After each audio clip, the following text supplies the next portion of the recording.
ang nangyayari, para bagang si Libiste ay itong nilabas ni Libiste na Cabral files na nanggaling daw ito kay doon sa yumaong si Yuse Cabral, ay tila ibinababa o pinapahinaan nila yung credibility nito. Sinasabi pa nga nila itong instead of calling it as Cabral files, tinatawag ho nila itong Libiste files. Yan o sinasabi nila ngayon. At ngayon naman may pautot sila na hindi naman na bago yung sinasabi niyan 2 million o pa Christmas bonus o pa New Year bonus. Hindi naman na bago yan MOOE, panahon pa daw ni Duterte yan. Sabi ko nga, sandali, wala naman siya sinabing panahon. Ito klaruhin natin. Wala hong sinasabi si Libiste na ngayon lang nangyari yan. Ang sinasabi niya, let it be said na meron ganitong nangyayari. Alam mo, natatawa nga ako meron ako isang napanood na nakita sa Facebook. Oh, by the way, wala na po akong official na Facebook tungkol sa politika. Kung sino man na naglalagay diyan sa Facebook tungkol sa politika, it is not officially coming from me. Linawin ko na po yan, Hindi po nanggagaling sa akin direkta yung kung anumang lumalabas diyan sa Facebook na yan, okay? Hindi po sa akin galing yan. Galing lang po yan sa kung sino man at kinukuha lang po sa YouTube ko yan. Kung ano man ang ilabas nila yan, hindi official yan. At kung yan man ay kinatkat nila, hindi rin po official yan. Ang aking lamang pong official na nilalabasan ng mga politika ay TikTok ko na Banat Bay. Okay, nakikita nyo naman yan sa TikTok. Pangalawa, sa YouTube ko po na Banat Bay. Yun lang ang official na nanggagaling sa akin. The rest, hindi na po nanggagaling sa akin yan. Yan po ay repost na lang. Wala naman ako kung pinagbabawal sa kanila as long as they would get the entire clips para hindi naman po tayo interpret ng ibang tao. Okay? So, ano ho ba itong kasing nakita ko sa Facebook? May nakita ko sa Facebook ang mga bagong bayani daw ay si Kiko Barsaga, si Congressman Eli San Fernando at saka itong si Libiste. Alam mo, okay ako doon kay Kiko Barsaga at saka kay Libiste. Pero si Congressman Eli San Fernando, sablay ho yan. Wag ho kayo. Sa tingin ko ito'y aking pananaw lang. Maganda yung kanyang puso sa pagbubulgar ng mga bagay-bagay. Pero pili. Sa katunayan, yan nga yung pinangako niya noon during the campaign sa TikTok niya. O sasabihin kong lahat ng makikita ko sa Kongreso. O ano nangyari? Nga ka. Nakatanggap ka din ng Christmas bonus? Ba't hindi mo sinabi? Mas nauna pa sa'yo si Libiste. Yung totoo. Wala ka rin pala, kakainin ka lang din pala ng... kasi ang tapang-tapang nito, na kesyo nung panahon ng kampanya, basta pag tayo napasok dyan, ilalabas ko ang lahat. O, ba't di mo nilabas to? Ba't di mo nilabas yung MOOE mo? Kahit bago ka pa lang, at least sigurado ako nakakatanggap Tumatakbo na yung opisina mo Diba? Ba't di mo nilabas? O, anong ginawa niya? Hinahanap niya si Bato. Ba't di mo hanapin yung speaker mo? Dating speaker na nawawala. Yung kasamahan mo dyan, di mo hinahanap. Pero si Bato, hinahanap mo. Kaya halata yung galawan nito. Feeling ko kaya ito, I'm giving you a warning. This person is not really for the country. This person is for doon sa mga kasamahan niyang mga sosyalista. Ito, sa tingin ko nanggagaling ito sa kampo. Hindi ito makakaliwa. Ito ay nanggagaling sa mga, kasi tandaan ninyo, merong faction dyan sa yung grupo ng Akbayan. Iba ho yan sa Akbayan at saka doon sa mga grupo na Makabayan Black. Magkaiba yan. Ang Akbayan, sosyalista yung mga yan. Itong isa, is more on komunista side. So magkaiba yan. Makakaliwa side, CPP, NP, NDF, magkakasama yan. Iba itong mga Akbayan. Ito mga, although somehow medyo nagkakapareho yung kanilang prinsipyo, pero alam ko, nagkahiwalayan noon. So, hindi yan magkakasama talaga. And I think dito nabibilong si San Fernando doon sa mga sosyalista. So, ingat po tayo dyan. Dahil yung mga ganyang galawan, tinan mo, umaantay Duterte yan Kaya ako sablay sa akin yan pati hindi porket sa anti-Duterte siya sablay sa akin ha. Ang akin lang yung pagiging anti-Duterte niya mali. Dapat anti talaga ka sa corruption. So kung sino man yung tamaan. Kasi for anti-corruption ka supposedly, 'di ba? Anti-traditional politics ka eh. Pero hindi eh. Hinanap mo si Bato, hindi si Romualdez. Ano yun? Eto, sabi mo ilalabas mo lahat ito. Ba't hindi mo nilalabas ito? Si Libiste pa naglabas. O sabi nga nila, matagal na ito. Ibig sabihin, kung matagal na ito, even if bago ka pa lang, you should know it. Malalaman mo na matagal na pala ito. Ba't hindi mo sinasabi? Si Libiste bago lang din pero nasabi niya. Kaya may problema tayo dyan. Pakinggan natin ito ha. Yung talagang kinwento ni Libiste. Pakinggan natin.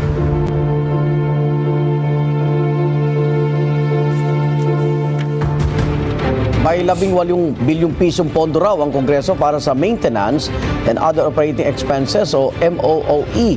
Ito naman yung dito tayo sa medyo umusog-usog na tayo kasi after nung Cabral files, ito yung sumunod na pasabog nito ni Libiste yung MOOE, which is actually matagal ng pasabog yan noon pa na ini-ignore ng media. Matagal na yung pasabog ng mga Duterte supporter yan eh. Yang MOOE, naalala ninyo, ito pa yung panahon na ni Congressman Ungab na sinasabi nga, 'di ba? Kahit to si actually si Pangulong Duterte isa sa mga nagbanggit niya noon eh, yung certificate ano ba 'yun, yung parang iaano mo lang yung hindi mo na kailangang ng mga resibo, 'di ba? Hindi mo na kailangan yan. Kailangan mo lang ng certificate na, ito, ginastos namin yan. Diba? Ganun lang. At nireveal yan ni Pangulong Duterte. Ilabas nyo yan. Ilabas nyo lahat ng gastusin ng Kongreso. Ilabas nyo. Panahon pa ni Pangulong Duterte yan. Hindi pa po nakakulong si Pangulong Duterte yan. Pero ang tanong, bakit ngayon nyo lang inilalabas itong media? Sa ilalim yan ng 2026 national budget, ayon kay Batangas 1st District Representative Leandro Leviste.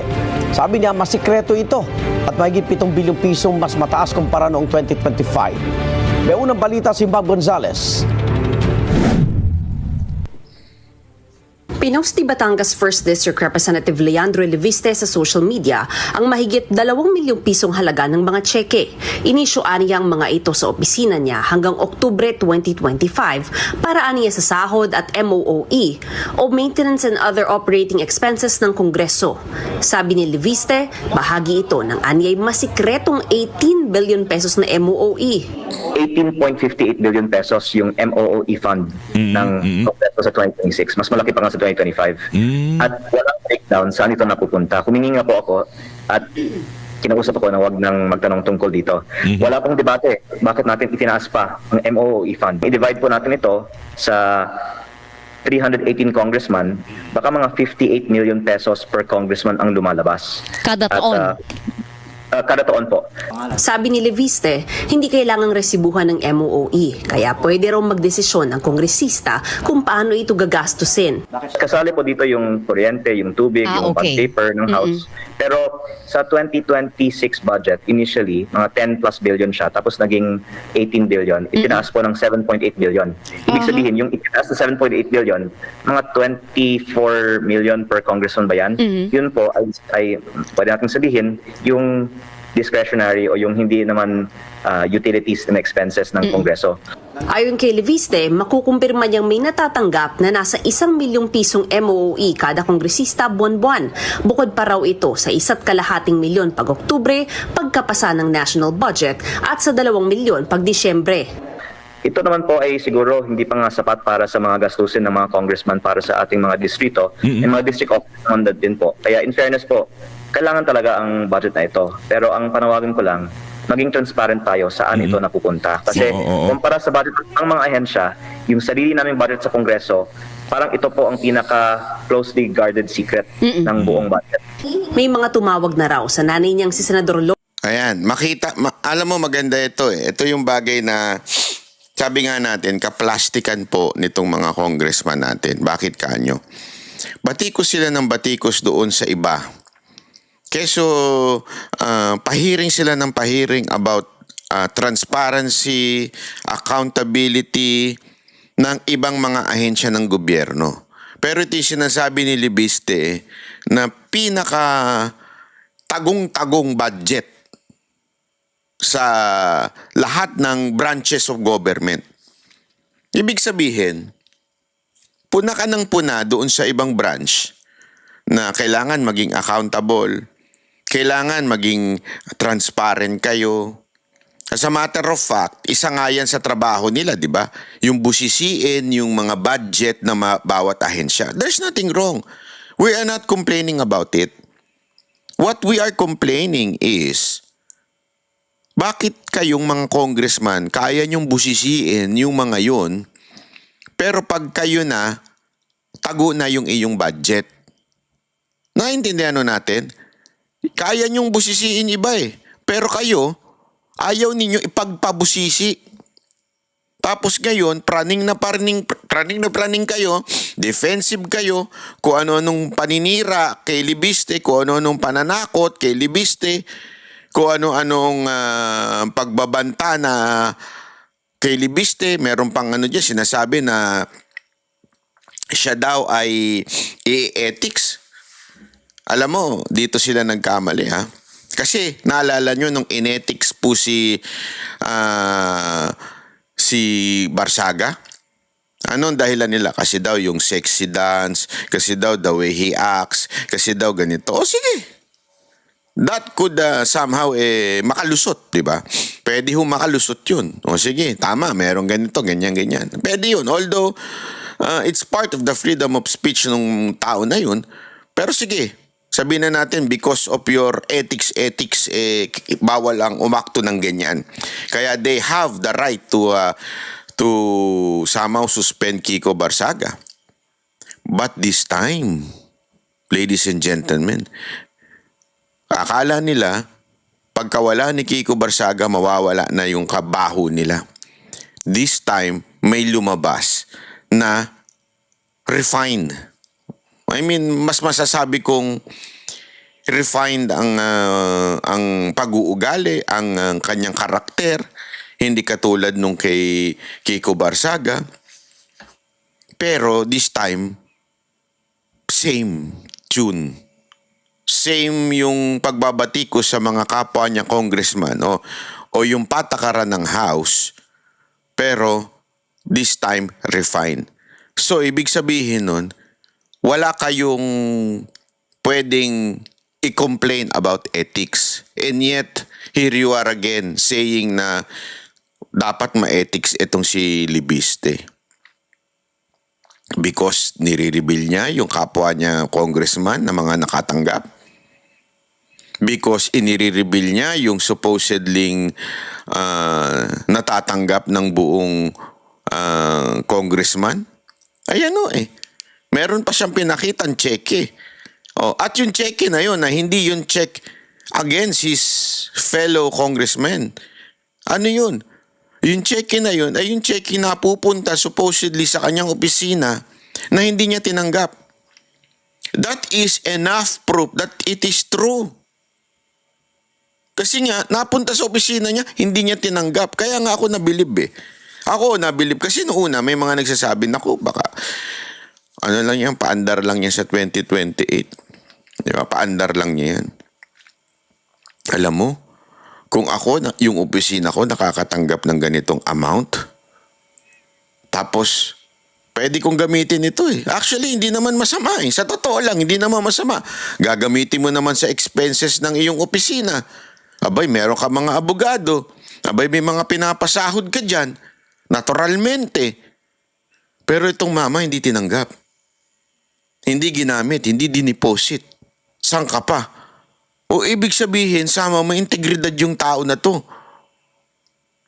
I mean, ayan na Kailangan ka na lang magpasakop sa maling sistema. Kaya nga wala akong bilib doon sa isang si San Fernando na yun si Congressman Eli San Fernando. Wala akong bilib doon kinain na rin ng sistema eh. Malamang sa malamang, tumatanggap din sila yung opisina niya ng MOOE. Which is, sabi ko nga, it's not illegal. It is part of the system. Yun nga lang, para bagang delikadesa mo na sabihin, di ba? Delikadesa mo na ilabas kasi yun yung ipinangako mo. Na ilalabas mo ang lahat ng kung anong nangyayari sa Congress. Eh hindi mo nilalabas eh. Di ba? So ibig sabihin may problema ka, Tutoy. Oh. Akala ko ba ilalabas mo, ba't hindi mo na nailabas? O, yun ang problema natin doon sa tao na yun. Eto si Libiste, nilalabas niya na. O, mukhang siya naman ang ginagawa ng masamang imahe. Legarda para pigilan si Leviste na magtanong ukol sa pondong ito. Paglilinaw naman ni Leviste, hindi lang Kongreso ang may MOOE, kundi pati ibang ahensya ng gobyerno. Pero sabi ni BICAM Committee Member at Palawan 2nd District Representative Jose Alvarez, walang irregularidad sa mga checking inisyu kay Leviste at hindi ito Christmas bonus. Alinsunod daw ito sa batas, naka-audit at dokumentadong disbursements na natatanggap ng kada miyembro ng Kamara para bayaran ang mga sweldo nila at para masigurong tumatakbo at nakakapagserbisyo ng maayos ang mga district offices nila. Bumaba rin aniya ang budget ng Kamara sa 27.7 billion pesos para sa 2026. Doon pa lang daw, malinaw nang hindi tinaasan ng Kamara ang sarili nitong budget. Wala raw itinatago ang Kamara dahil dumadaan sa matinding pagbusisi ang budget nila. Again wala pong sinasabi ni Leviste. Kaya nga sabi ko, praning na praning to mga congressman eh. Praning na praning sila. Wala sinasabi si Leviste na illegal ito. Nagiging transparent lang si Leviste. Eh kung wala naman palang illegal, there's nothing wrong. Bakit putak kayo ng putak defending this MOOE and this 2 million na Christmas bonus? Bakit akala ko ba walang problema? Bakit napaka-defensive ninyo? O may ibig sabihin nun.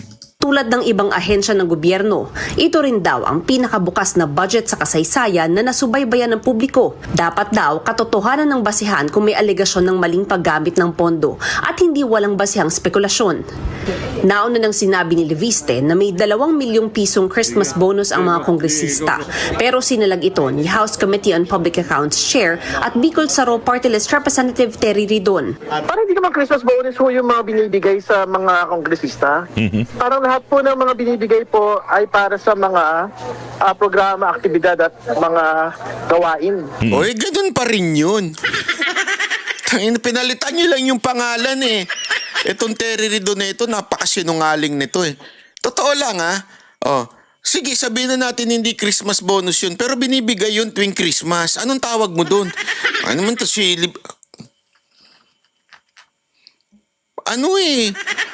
we are just talking about yung isa issue ng names. Pero iba kasi, eto kasi malinaw. Iba yung MOOE na monthly ibinibigay for the expenses of your office. But there is a clear na ibinigay nitong Christmas, that is the 2 million. Sabi mo nga, ikaw mismo nagsabi, ibinibigay para sa programa, aktibidad, para sa mga constituent nyo during the Christmas. Anong tawag mo dun? Holy Week bonus, ganun? O undas bonus? Yan din yung sinabi ng isang congressman eh. Yung nagpatanggal kay Barsaga. Hindi naman Christmas bonus yan. Ayan naman ay para sa mga barangay party, mga barangay official, mga na constituent ngayong Pasko. Tangina, hindi nga Christmas bonus yan. Pero ibinigay nung Christmas. Ano to? Tagaguhan eh. Halimbawa ako, magbigay ako sa Banateros ng, eto ibibigay ko sa inyo itong 1 milyon. Halimbawa, wow, swerte ng mga Banateros Bibigay ko kunwari 1 milyon. Ngayong Pasko lang, ibibigay. Tapos sasabihin ni Jay, ano ito? Christmas gift? Gago, hindi Christmas gift yan. Sasabihin ko, ano yan? Gift. Ba't mo ko ibibigay ngayong Pasko. Basta, gusto ko ibigay ngayong Pasko. Sino sa amin na mas gago? Yung tumawag na Christmas gift yan? O yung sasabihin na hindi Christmas gift yan pero binigay mo nung Pasko?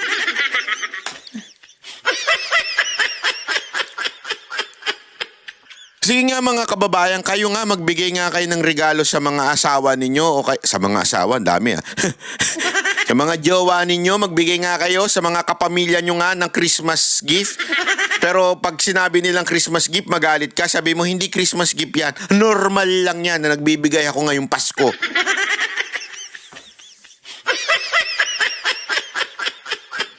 Yung palusot mo, Terry Ridon, pang tanga lang. Sa totoo lang, Terry Ridon. Noong pong mga kanya-kanyang mga opisina, disbursements po ito, na cheque.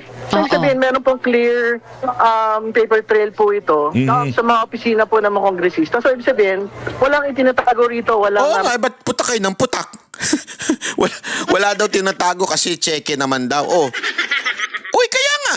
Sinabi nga ni Libiste, ito ay isang Christmas gift. Ba't kayo putak ng putak? Todo depensa kayo. Naging mga defensive kayo ngayon. Diyan makikita mo talaga na there is something wrong Kasi kung ikaw ako, halimbawa ako, binigyan ako, ito, 2 million para sa'yo, ibigay mo sa constituent mo. Kung yan yung binibigay sa akin, para ibigay ko sa constituent ko, ibig sabihin, gagastusin ko sa lahat, proyekto sa aking constituent, pa-Christmas ko sa constituent ko, walang problema. Sabihin mo pa, lumabas ayan. Ito problema. Bakit? Tanungin ko kayo. Meron ba kayong natanggap na Christmas gift from your congressman o congressman? Di ba? Kasi tandaan ninyo, tulad ko, sa aking lugar, meron akong natatanggap mula sa City Hall. From the mayor's office. Halimbawa na lang yung kay, di ba, yung kay Mayor Yorme Isko Moreno. May matatanggap ka from the Manila City Hall na Christmas gift. Eto tanong ko sa inyo. Sino sa inyo ang nakatanggap ng ayuda, regalo, or anything na coming from your congressman? Sige nga. Magkadiretsuhan tayo. Yan ang sinasabi ninyo, di ba? Yan ang putak ng bibig ninyo mga congressman. Sige, tanungin ninyo, kayong mga nasasakupan nito, may natanggap ba kayong Christmas gift from them? Eto nga, tingnan mo ito. Party list congressman. Yung nasasakupan mong o mga membro mo, may membro ba kayo talaga? O drawing lang yan? May natanggap ba sa'yo, Congressman? Representative Terry Ridon? Yung mga nasasakupan nito, sino dyan Bicol Saro dyan? Meron ba itong mga membro? Baka naman puro ghost din ito. Hindi, kaya nga ako Ito, wag na tayo magpaligoy-ligoy. Sinasabi nila para ito sa constituent nila. Para ito sa kanila. Ang tanong, meron ba kayo natanggap? Meron? Kayo sumagot. Isulat nyo dyan sa baba. I-comment ninyo. Oo, may natanggap ako from congressman. Ganito, ito ang aking distrito. Sige, para pasalamatan natin. Ano tayo, very ano tayo. Mapasalamat tayo sa mga nagbibigay ng pagpapala sa atin. Pasalamatan natin yan. Di ba? Pasalamatan natin. Meron ba? Yan ang tanong. Meron ba o wala? Kayo na mag-comment. Ganito. Kung meron, ilagay nyo dyan. Opo, meron from congressman ganito, district ko sa ganitong lugar. Kung wala, isulat nyo rin sa ibaba. Ako, from district ganito, sa ganitong lugar, wala akong natanggap mula sa congressman ko. Sige, magtulungan tayo ngayon. Dito, at mali.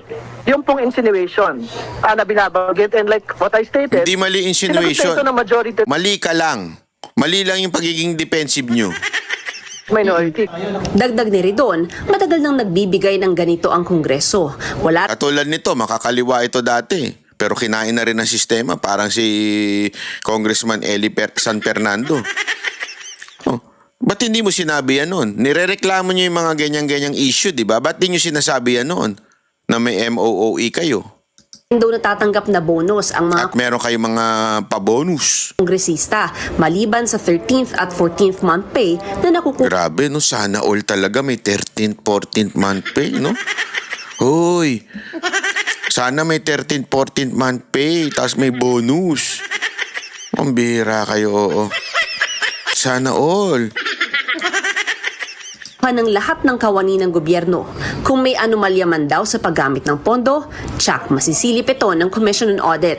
Meron ng annual audit report for Congress. No? So, ibig sabihin, kung may problema dito po sa mekanismo kung paano ho ipinapatupad yung pagpopondo at ang paggamit ng pondo, dapat lumilitaw po yan sa mga audit reports po ng COA. Ang malinaw, hindi ho yun pinipera ng mga kongresista. Ibig sabihin, hindi yun gagamitin para sa mga bahay, para sa mga kapritsyo, at para sa mga bakasyon. Ito ang unang How sure? Eh, yung liquidation is by certification lang. How sure? Tandaan ninyo ha, may ganyan. Issue by certification lang. Liquidation by certification lang. Balita, Mav Gonzalez para sa GMA Integrated News. Oh, di ba? Paano natin masasabi yan? Oh, Kami ang boses ng masa, hindi natatakot.